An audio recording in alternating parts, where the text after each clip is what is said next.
Spiritual TV, ஆவிக்குரிய தொலைக்காட்சி. தேசியமும் தெய்வீகமும் எனது இரு கண்கள் என்று சொல்லுகிற தலைவர்கள் மத்தியிலே சுவிசேஷமும் சத்தியமும் என்னுடைய இரு கண்களும் என் இருதயமும் என்று சொல்லப்படுகிற ஆவிக்குரிய தொலைக்காட்சி.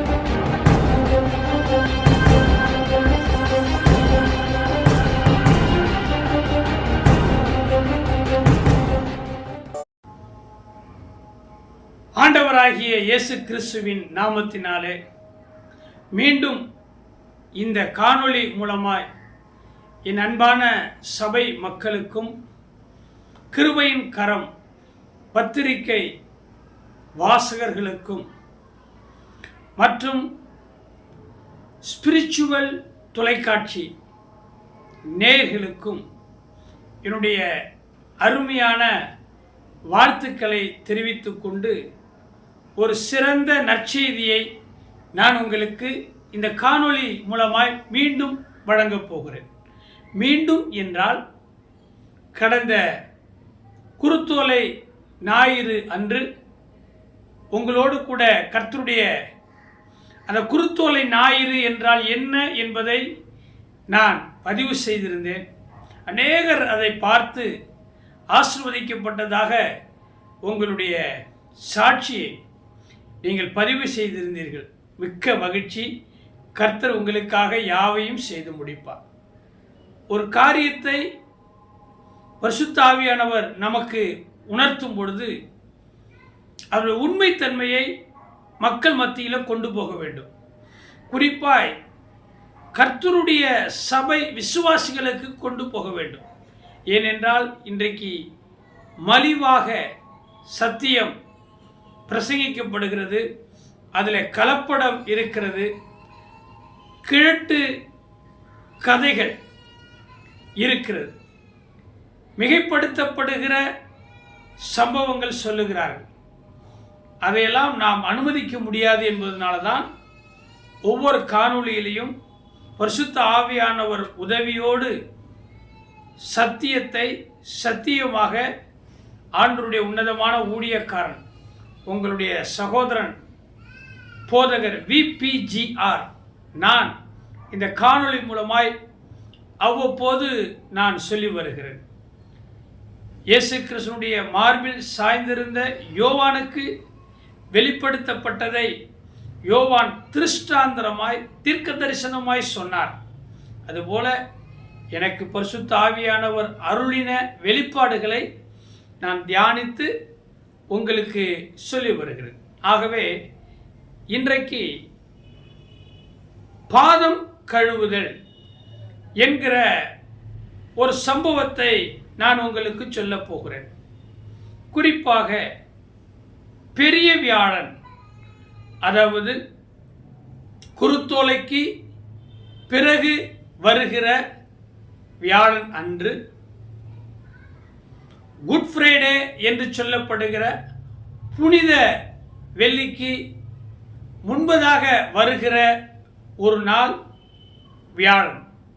இந்த வியாழனை பெரிய வியாழன் என்று சொல்லுகிறார்கள், மாண்டி தஸ்டே என்று சொல்லுகிறார்கள். இந்த நாளிலே கிறிஸ்தவ வழக்கத்தின்படி பாதங்களை கழுவி ராபோஜனம் மேற்கொள்ளப்படுகிறது. பிரியமானவர்களே, இப்படி பாதம் கழுவுதல், ராபோஜனம் அனுசரித்தல், இது எதை குறிக்கிறது? இது கிறிஸ்தவர்கள் செய்ய வேண்டியதா? கத்தோலிக்க மரபு கிறிஸ்தவர்கள் செய்யணுமா? அல்லது தென்னிந்திய கிறிஸ்தவ திருச்சபை சிஎஸ்ஐ செய்யணுமா, அல்லது புராட்டஸ்டன்ட் திருச்சபை விசுவாசிகள் செய்யணுமா, பெந்தகோஸ்தே திருச்சபை விசுவாசிகள் செய்யணுமா என்றெல்லாம் பலருக்கு பல கேள்வி வருகிறது. என்னை பொறுத்த வரையில் ஒரே கிறிஸ்து தான், ஒரே கிறிஸ்தவன் தான், ஒன்றே குலம், ஒருவனே தேவன். நமக்கு ஒரே ஒரு கிறிஸ்து தான், நமக்கு ஒரே ஒரு கிறிஸ்தவன் தான். ஆனால் வழிபாட்டு முறைகள், போதனைகள் சற்று வித்தியாசமாய் இருக்கிறது. அதிலும் இந்த மாதிரியான காரியங்களை ஒரு சடங்காக, ஒரு சம்பிரதாயமாக, ஒரு சாங்கியமாக செய்துவிடக்கூடாது என்பதை நான் உறுதியாக இருக்கிறேன்.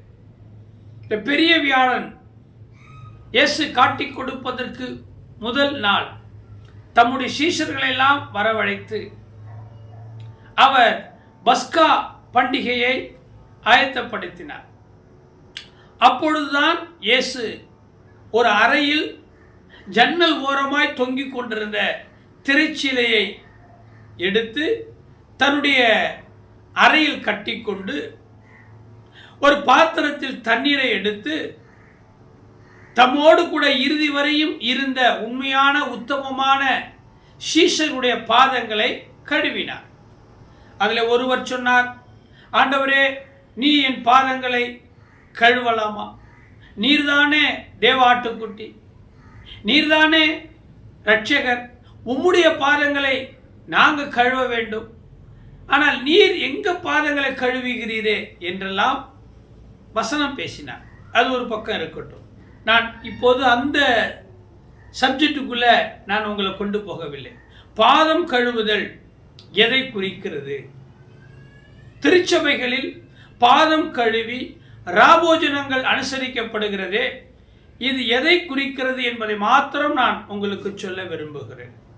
பிரியமான திருச்சபை போதகர்களே, திருச்சபை விசுவாச பிள்ளைகளே, இந்த பாதம் கழுவுதல் என்கிற ஒரு முறையை இன்றைக்கு அனைத்து திருச்சபைகளும் பெரும்பாலும் கொண்டாடுகிறது.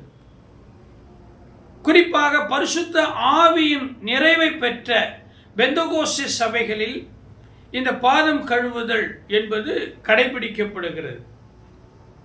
அதை நான் மறுக்கவில்லை, அதற்கான விமர்சனங்களை நான் சொல்லவில்லை. ஆனால் இந்த பாதம் கழுவுதல் என்கிற இந்த முறைமையை ஒரு சடங்காக செய்துவிடக்கூடாது, ஒரு சம்பிரதாயமாக செய்துவிடக்கூடாது. அதாவது பூனையை மடியில் கட்டிக்கிட்டு சவுனம் பார்த்த கதை மாதிரி மூடர்கள் பலியிடுவதை போல நம்ம செய்துவிடக்கூடாது. பரிசுத்த ஆவியானவர் நமக்கு நல்ல ஆலோசனை, ஞானத்தை தருகிறார். இதை குறித்து யோவான் சுவிசேஷம் 13ஆம் அதிகாரத்தில் சொல்லப்பட்டிருக்கிறது. 1ஆம் அதிகாரத்திலிருந்து 16 வசனங்கள் வரையிலும் இந்த பாதம் கழுவுதலை குறித்து நம்முடைய ஆண்டவர் இரட்சகர் ஒரு முன்மாதிரியாக அவர் அதை செய்தார். நான் சில வசனங்களை மாத்திரம் சொல்ல விரும்புகிறேன். பாதம் கழுவுதல் என்பது அன்பை வெளிப்படுத்துகிறதான ஒன்று.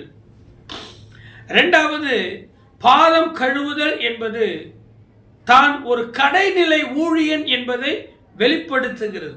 இதுதான் மெய்யாகவே பாதம் கழுவுதல் என்கிற நிகழ்ச்சிக்கு உண்மையான அர்த்தம். யோவான் 13ஆம் அதிகாரம் முதல் வசனத்திலே பஸ்கா பண்டிகைக்கு முன்னே இயேசு இவ்வுலகத்தை விட்டு பிதாவினிடத்திற்கு போகும்படியான தம்முடைய வேலை வந்தது என்று அறிந்து தாம் இவ்வுலகத்தில் இருக்கிற தம்முடையவர்களில் அன்பு வைத்தபடியே முடிவு பரியந்தம் அவர்களிடத்தில் அன்பு வைத்தார். பிரியமானவர்களே, இயேசு அன்பாய் இருக்கிறார். நாம் அவருடைய பிள்ளைகள் என்று அழைக்கப்படுவதனால் அவர் நம்மேல் வைத்த அன்பு எவ்வளவு பெரிதென்று பாருங்கள். வசனம் சொல்லுகிறது. அன்பு இயேசு கிறிஸ்துடைய சீஷர்கள் பல இடங்களில் பல சூழ்நிலைகளில் இருந்து ஊழியத்துக்கு வரவழைக்கப்பட்டவர்கள். பேதுரு எடுத்துக்கொள்ளுங்க, பவுல் எடுத்துக்கொள்ளுங்க, பிலிப் எடுத்துக்கொள்ளுங்க, அந்திரேவை எடுத்துக்கொள்ளுங்க. இயேசுவோடு கூட இருந்த 12 சீஷர்களாக இருக்கட்டும், அதற்கு பிறகு வந்த சீஷர்களாக இருக்கட்டும், சீஷிகளாக இருக்கட்டும், ஏன் இந்த காணொளியை பார்த்து கொண்டிருக்கிற நீங்களும், இந்த செய்தியை பேசுகிற நானாக இருக்கட்டும், பல்வேறு விதமான சூழ்நிலையிலிருந்து இயேசுவுக்காக அர்ப்பணித்தவர்கள். தாவீதை குறித்து என்ன சொல்லுகிறார்? கரவலாடுகளின் பின்னாய் சுற்றி திரிந்து கொண்டிருந்த உன்னை இஸ்ரவேல் ஜனங்களுக்கு ராஜாவாக ஏற்படுத்தின. பேதுரு மீன் பிடித்துக் கொண்டிருந்தார் தன் சகோதரோடு. எப்பா, என் பின்னே வாப்பா, உன்னை மனுஷர்களை பிடிக்கிறவராக்குவேன்.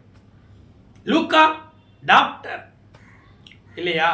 இப்படி பல்வேறு சூழ்நிலையில இருந்த மனிதனை இயேசு கிறிஸ்து கண்டு அழைத்து அவர்களை தம்முடைய சீஷராக்கி அப்போஸ்தலராக அபிஷேகம் பண்ணி மிராக்கிள், அற்புதங்கள், அதிசயங்களை செய்ய வைத்தார். இப்போ பிதாவின் சித்தத்தின்படி இயேசு கிறிஸ்து மரிக்க வேண்டும், பரலோகத்திற்கு அவர் பிரவேசிக்க வேண்டும். இப்பொழுது அவர் செய்கிற காரியம் என்ன தெரியுமா? இத்தனை ஆண்டு, 3.5 ஆண்டு நம்மோடு கூட இருந்தவங்களை நடுத்தருவில் விட்டுடலாமா?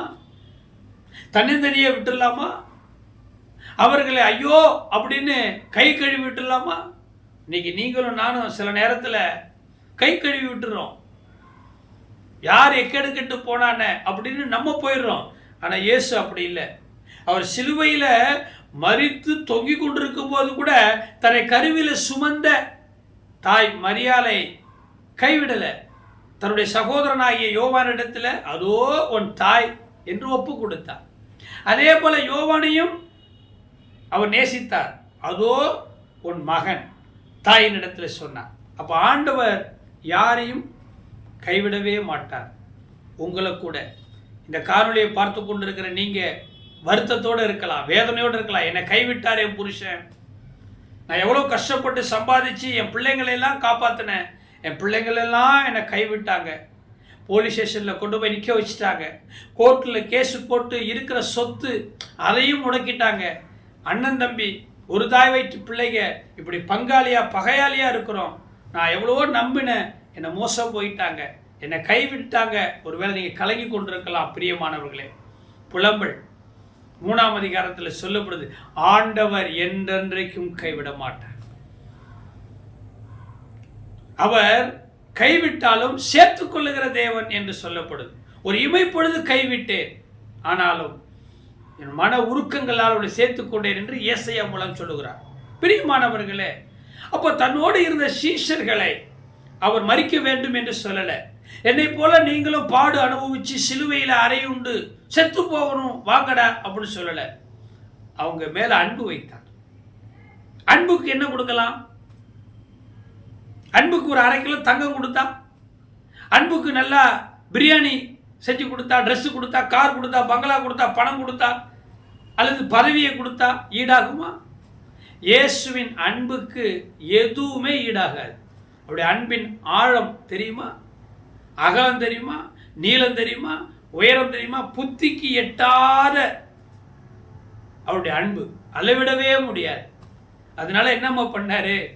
பிரியமான தேவனுடைய பிள்ளைகளை, கடைநிலை ஊழியன், ஒரு கடைநிலை ஊழியன் பாருங்க, தெய்வம், ரட்சகர், காப்பாற்றினவர், மீட்பர், ஒரு கடைநிலை ஊழியன், ஒரு பியூன், ஒரு வாட்ச்மேன், இல்ல ஒரு காவலாளி, நம்ம வீட்டில் வேலை பார்க்குற ஒரு லேபர், அவங்க கடைநிலை ஊழியம் செய்கிறாங்கல்ல, அவங்கள தாழ்வாக நினைக்கக்கூடாது.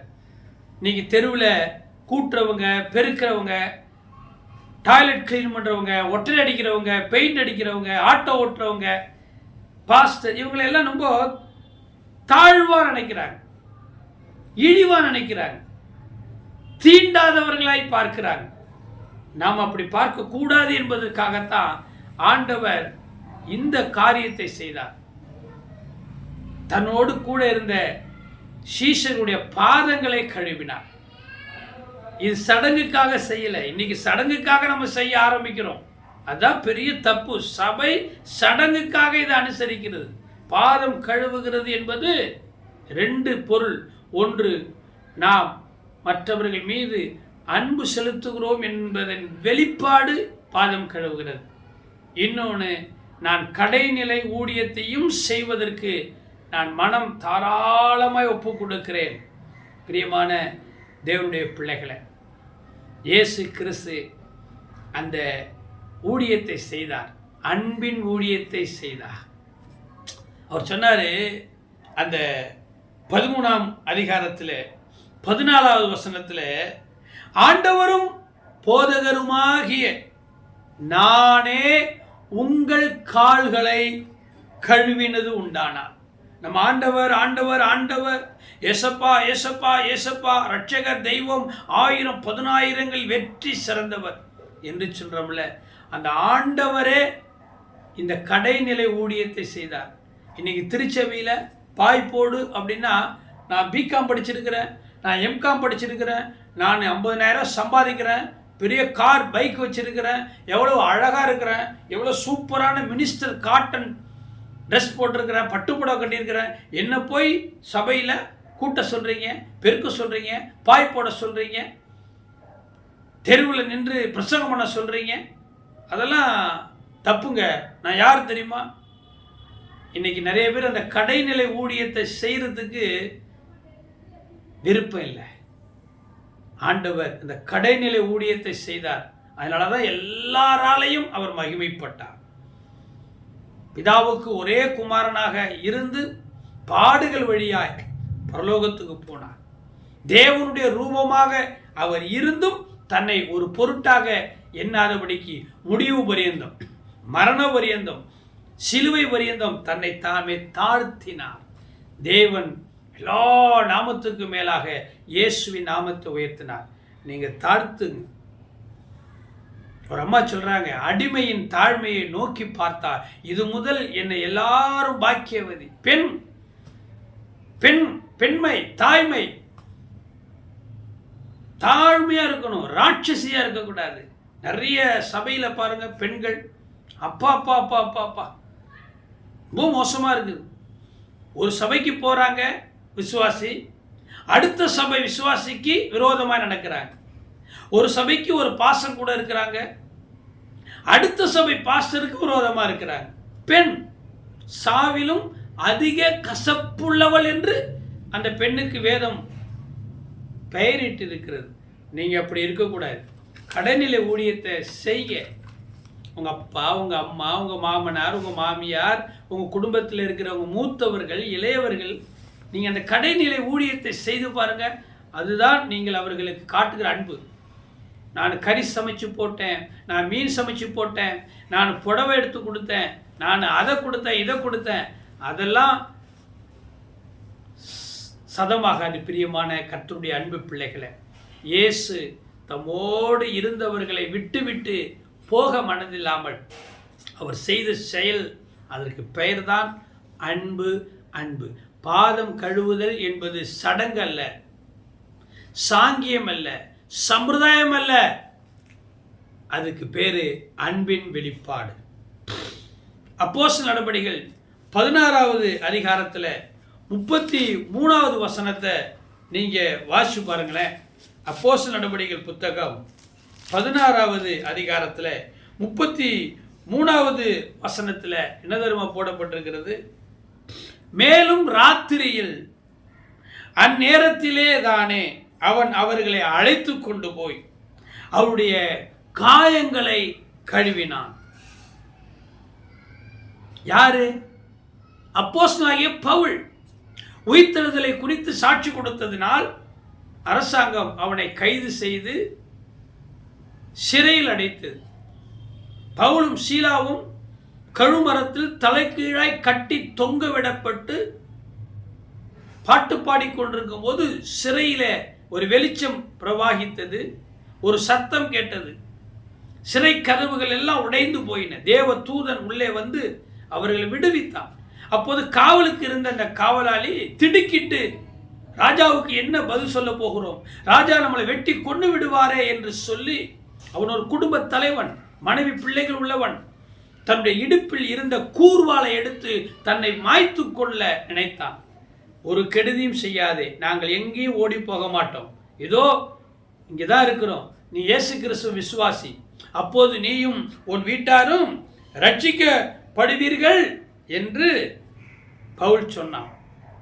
அதை நம்பி அந்த சிறை காவலாளி பவுலை தன் வீட்டுக்கு கொண்டு போகணும். அந்த நேரத்தில் பிரியமான தேவனுடைய பிள்ளைகளே, பவுல் அந்த சிறை காவலனுடைய காயங்களை அவன் என்ன செய்தான்னா கழுவினான். அந்த வசனம் சொல்லுது, ராத்திரியில் அந்நேரத்தில் தானே அவன் அவர்களை அழைத்து கொண்டு போய் அவர்களுடைய காயங்களை கழுவினான். அவனும் அவனுடையவர்களும் அனைவரும் உடனே ஞானஸ்நானம் பெற்றார்கள். பிரியமான தேவனுடைய பிள்ளைகளே, ஆண்டவர் தன்னுடைய பாதங்களை கழுவினார். இது தாழ்மையின் வெளிப்பாடு, தாழ்வு மனப்பான்மையின் வெளிப்பாடு அல்ல. கடைசியாக ஒன்றை நான் உங்களுக்கு சொல்ல விரும்புகிறேன். 1 தீமோத்தேயு 5வது அதிகாரத்தில் பிரியமான தேவனுடைய பிள்ளைகளை 10வது வசனத்தை நீங்க வாசித்து பாருங்க. 1 தீமோத்தேயு 5ஆம் அதிகாரம் 10வது வசனம் இப்படியா சொல்லுகிறது, பிள்ளை வளர்ந்து அந்நியரை உபசரித்து பரிசுத்தவான்களுடைய கால்களை கழுவி உபத்திரவப்படுகிறவர்களுக்கு உதவி செய்து சகலவித நற்கிரியைகளையும் ஜாக்கிரதையாய் நடப்பித்து இவ்விதமாய் நற்கிரியைகளை குறித்து நற்சாட்சி பெற்றவளுமாய் இருந்தால் அப்படிப்பட்ட விதவையே விதவைகள் கூட்டத்தில் சேர்த்து கொள்ள வேண்டும். பவுலடிகளார் தீமோத்தேயுவுக்கு எழுதின நிருபத்தில் சொல்லுகிறார். பெண்கள் எப்படி இருக்கணும், முதிர் வயது பெண்கள், விதவை தாய்மார்கள் எப்படி இருக்கணும்? இருக்கிறீங்களா? உத்தம விதவையா இருக்கிறீங்களா? இல்லை வீடு வீடாய் திரிந்து வீண் அலுவல் பேச்சை பேசுறீங்களா? இன்னைக்கு கிராமத்துக்கு போய் சுவிசேஷம் சொல்றதுக்கு, மருத்துவமனையில் போய் ஆறுதல் ஜெபம் பண்ணுவதற்கு இன்னைக்கு நிறைய பெண்கள் தயாராக இல்லை. ஆனால் மகளிர் சுய உதவி குழு, ரோட்டில், தெருவில், செல்ஃபோனில், கடையில், மார்க்கெட்டில், குளிக்கிற இடத்துல, தண்ணி அடிக்கிற இடத்துல, அங்கெல்லாம் வீண் கதை அழகாய் சொல்லி இருக்கிறார்கள். வீடு வீடாய் திரிய பழகுவார்கள். நீங்கள் வீடு வீடா திரிய பழகுறீங்களா? வெட்டி கதையை வீடு வீடா போய் அவ இப்படி இவ எப்படின்னு பேசுறவங்களா இருக்கிறீங்களா? விதவை தானே, திருமணம் முடித்தவர்கள் தானே, வேதத்தை சுமந்திருக்கிறவர்கள், நீதியை மனதிலே பதித்து வைத்திருக்கிறவர்கள் தானே. இயேசுவை பாருங்கம்மா, தகப்பன் தாய் இயேசுவை பார்க்கணும். அன்பு பிள்ளைகளை, அங்க என்ன சொல்லப்பட்டது பாருங்க, பிள்ளைகளை வளர்த்து அந்நியரை உபசரித்து பரிசுத்தவான்களுடைய கால்களை கழுவி. இயேசு கழுவினாரே, எவ்வளோ பெரிய மகான், தெய்வம், பரமாத்மா, மனித குலத்தை மீட்க மானுட ரூபம் எடுத்து வந்த இரட்சக பெருமான் இயேசு தம்மோடு கூட இருந்த சீஷர்களை அன்பின் வெளிப்பாட்டில் பாதம் கழுவினார். இந்த செய்தியை கேட்டுக்கொண்டிருக்கிற சகோதரனே சகோதரியே, உங்களுடைய சபையில் இந்த மாண்டி தஸ்டே பெரிய வியாழன் அன்று பாதம் கழுவி ராபோஜனம் எடுக்கக்கூடிய நிகழ்வு இருக்குமானால், நீங்கள் அதில் பங்கெடுக்கக்கூடியவர்களாக இருக்கக்கூடுமானால் தாழ்மையோடு வேண்டிக் கொள்கிறேன். இது சடங்கு அல்ல, இது சாங்கியம் அல்ல, இது சம்பிரதாயம் அல்ல. இயேசு கட்டி பிடித்து முத்தம் கொடுத்து தன் அன்பை வெளிப்படுத்தினார். நீங்களும் அந்த அன்பை வெளிப்படுத்துங்கள். நான் உங்கள் மீது அன்பு வைத்து இந்த செய்தியை பரிசுத்த ஆவியின் உதவியோடு உங்களிடத்தில் சொல்லுகிறேன். கர்த்தர் உங்களுக்காக யாவையும் செய்து முடிப்பார். செபிப்போமா? அன்பின் ஆண்டவரே, இந்த ஆசீர்வதிக்கப்பட்ட காணொளி செய்தியை பார்க்கிற ஒவ்வொரு சகோதரனும் சகோதரும், ஊழியர்களையும் மிஷனரிகளையும் போதக பிதாக்களையும் பேராயர்களையும் குருமார்களையும் யாவரையும் கர்த்தர் ஆசீர்வதி. பாதம் கழுவி ராபோஜனம் எடுப்பது என்பது சடங்கு அல்ல, சம்பிரதாயம் அல்லப்பா, ஒரு முறைமை அல்லப்பா. அது அன்பின் வெளிப்பாடு, அது அன்பின் வெளிப்பாடு. அது தன்னை கடைநிலை ஊழியக்காரனாக காட்டும் நிகழ்வுகப்பா. இந்த நிகழ்வில் பங்கெடுக்கிற என் சபை மக்களை ஆண்டவராக இயேசுவே நீர் ஆசீர்வதியும். போதகரும் இரட்சகருமாகிய நானே உங்கள் பாதங்களை கழுவினது உண்டானால் நீங்களும் ஒருவர் பாதங்களை ஒருவர் கழுவி அன்பை வெளிப்படுத்துங்கள். ஆம், கலாத்தியருக்கு எழுதப்பட்ட நிருபத்திலே நீ சொல்லியிருக்கிறீர், ஒருவர் பாரத்தை ஒருவர் சுமந்து இப்படியாய் கிறிஸ்துவனுடைய பிரமாணத்தை நிறைவேற்றுங்கள்.